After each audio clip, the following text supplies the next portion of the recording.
been injured. He's been out being a movie star, major commentator, all these crazy Renaissance man things that he's been doing. But he has not coached. How long has it been? It's like 14 years. You're the fucking first. Been a He's minute. doing this as a personal favor to me. Pick his brain, though, because this guy's a fucking genius with this shit. So I'm so blessed to have you. Guys, Frank, the legend, Shamrock. Let's give him a round of applause. All right. So I'm going to start by telling you some stories, because it'll relax your brain and get you ready for what we're about to do. So the first story is fighting is really hard and really dangerous and kind of scary.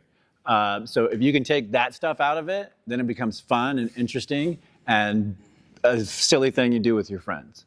So one of the biggest things I took from this creation of these arts was finding the joy, finding the game, finding the thing that we could do that was super important, but wasn't as scary and as damaging and as painful or whatever it was.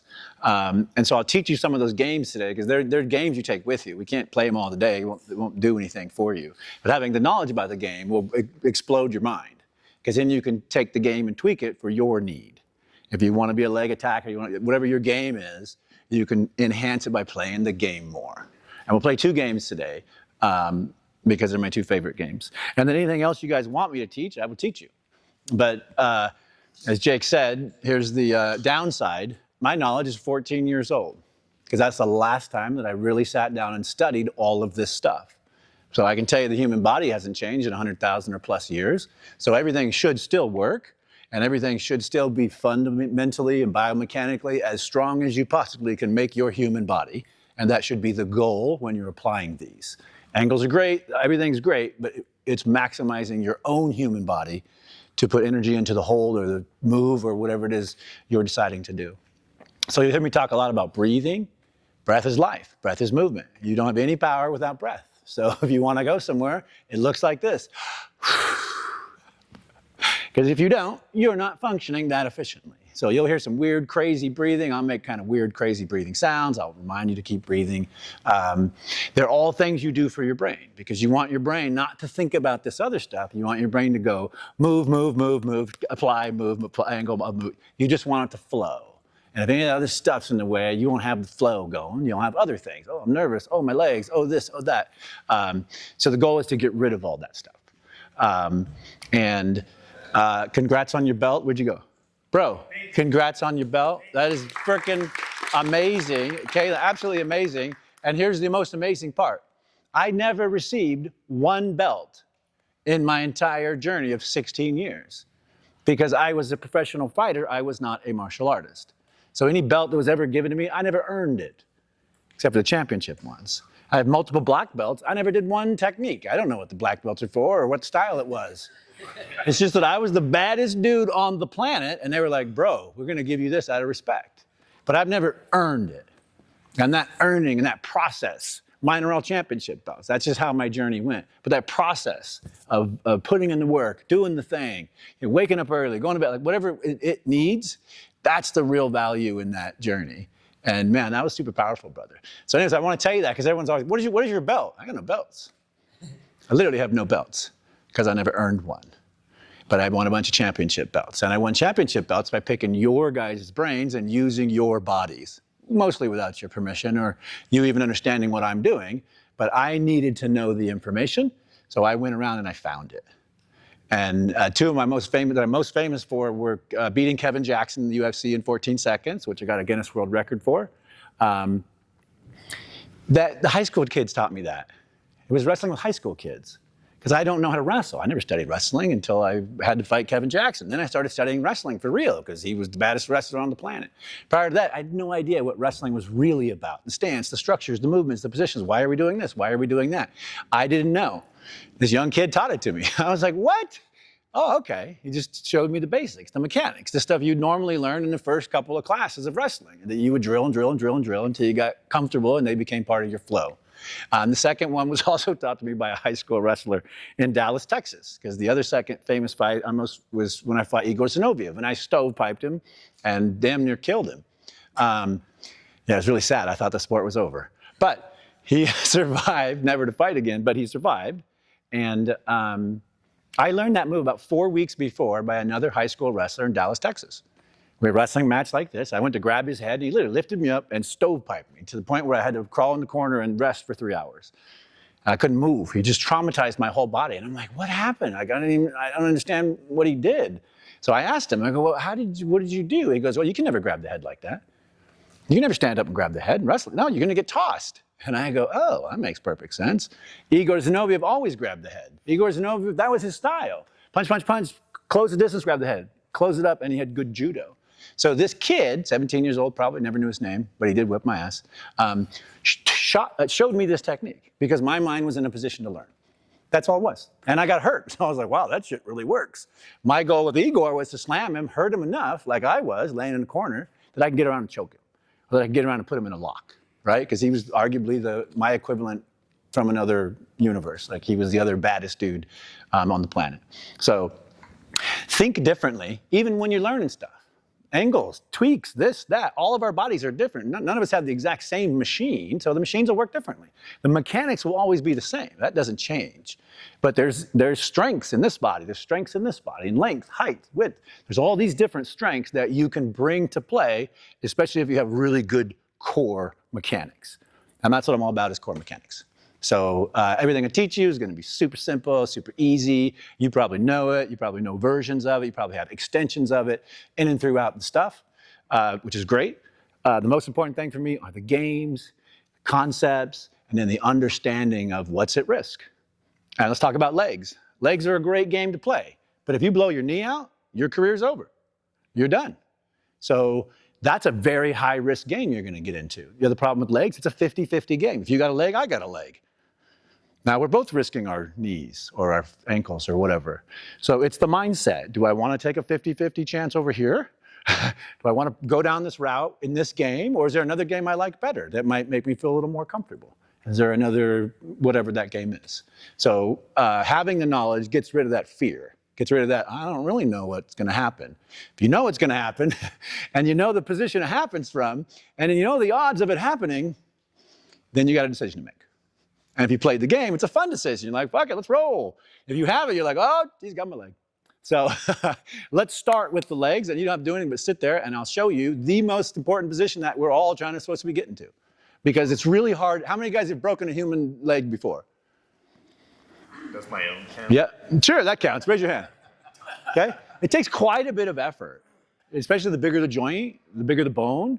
It takes quite a bit of effort to break a leg. I've broken quite a few legs. It takes a lot of physical effort. And so your technique, your mechanics, all that stuff's got to be tight, because when you're fighting for real, I'm not going to give up unless you are literally going to break my leg. I will not give up unless I know, yeah, my leg is going to break now. And then I'll be like, okay, you got me. Until that point happens, I'm never giving up. Why would you ever give up, right? A little pain, that happens. A little discomfort, that happens. But breaking a leg takes a bit of work, unless you play the game. Okay, so here's where here's where you are absolutely the strongest in all of your physical structure to attack a leg. And it's really on your side, and it's this position. And I was taught here, and I was taught here, and I was taught here, and I was taught here, and I was taught here, and I was taught all these different positions. But when you really get down to it and you really want to break the biggest bone in the human body, you need all of your body involved. And so this one position is where my game always ends. Because the second I'm here and I have control, I'm breaking your leg. And the other guy's going, well, I can't let him get there because he's going to break my leg. Out of this one core position, not only do you have the strength to apply and break a leg, but you also have the strength to apply enough pressure and pain to where they will move and move positions for you. So you don't have to do a bunch of work. If your position is not solid and not strong, you'll apply, it'll hurt, but that guy's going to be like, yeah, but it's not going to break. So I'll just stay in the game, right? What do I have to worry about? So this is the core position that I'm always trying to get to. It's heels in, knees together. This thing is a clamp. This thing is a bar. And then this is the power source. And it doesn't work here. Look. Oh, that's the end of it. That's the end of it. But here I can go 15, 20 more inches of extension through my hips in power. And if you leave a bone in here, it'll literally snap off. It'll pop, and then it'll really, really hurt. So when we talk about the leg game, my job is to get to here or here. But this is our core base. So when we play the leg game, it's pretty simple. Can I borrow your leg? Sure. You got good legs? How are your legs looking? Okay. So here's the leg game. Because this is the fundamental of what's happening. If I get to that position first, I have all the power. If he gets to that position first, he has all the power. At which point he can break my leg. So the game becomes who can get to said position first. That's the real game. So whoever gets there can then do the moves. If you do the move before you're there, nothing's gonna happen. You'll just twist his foot around, it'll hurt a little bit, and he'll look at your structure and go, it's not gonna break my leg with that stupid structure. Might hurt it a little bit. So the game is, shake hands. We're just trying to get to here. That's literally it. But the problem is every time I do it, he's gonna do this and stop me from doing that because he knows the game. He doesn't want me doing that. And I'm gonna go, whoa, what are you doing? And I'm gonna scoot out a little bit. And I'm gonna make this so that it's all about whoever gets to the position first. That's all the game is. If you play this game, you'll never be scared of leg locks, and you'll leg lock the shit out of everybody. Because they all get here and they go, ha, the foot, ha! And they forget about the structure. So game is super fun to play. You can modify the game like, hey, let's start here, fucker. Yeah, how's that feel? Right? You can shorten the game. Well, how about this one? How are you going to play with that? All of it is to end in the exact same position, do the exact same holds that break the legs. So we're going to play the game, but very lightly, because I want what Pat was saying about doing offense and defense at the same time. This is a 50-50 game. If I stop doing offense and defense at any point, I might fall behind on the numbers. Right? So I'm always attacking and defending, attacking, defending, attacking, defending, getting the position and making my attack or making my structure. So let's light play the game. Yeah, I'll take this leg. This one's actually better leg. This one doesn't have any knee tendons. All right, we shake hands, and then we're just trying to get to that position. Go ahead. No, stop. No.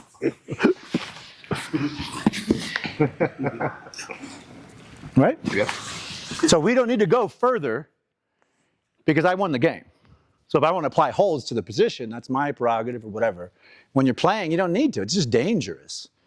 The truth is we can do all that stuff in slow-mo, and we can do all the flows out of that position, and we can find out where we want to break that leg and where the energies are without putting all that pressure into it. The pressure's in the position, not in the attack itself. Okay, let's try again. So we can shorten the game? Here, you shorten me. Here. Yeah, and hold this one. Oh yeah, that's fun. This is one of my favorites. The Sambo guys used to get me like this all the time. Okay, you ready? Yes. I'm gonna push this foot down, you know. I'm gonna bring this leg over. Okay. No, I'm lying. Oh, fucker! Fucker!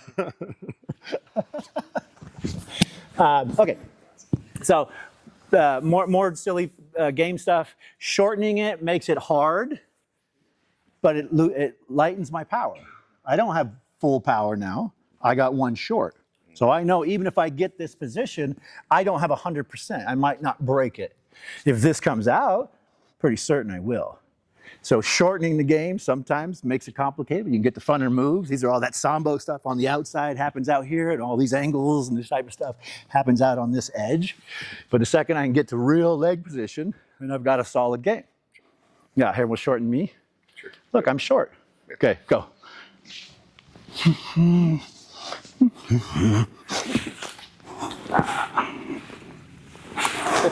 Right? It's small. It's not a big movement.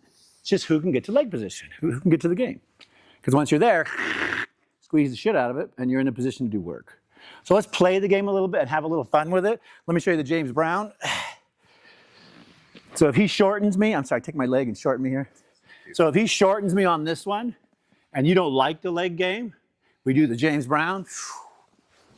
We move into the next position because he shortened it, not me. He just made this little short thing for me to hop over. It's not hard to get over, but I don't want to play the game. And you make it short, I can change it and change the rules. When you're getting attacked, it's really about making sure your joints don't break as you defend the position, as you attack. So it's a constant thing. I'm attacking, I'm defending. I'm attacking, I'm defending. Where's his position? Where's mine? I don't know. The game makes it super simple. So we're going to play the game and just have a little fun with it. Let's go like 30, 40%. We don't need to rip on each other. You don't need to put holds on. You don't need to do anything. But be the first guy in position. And that position, once again, is here. And the power is...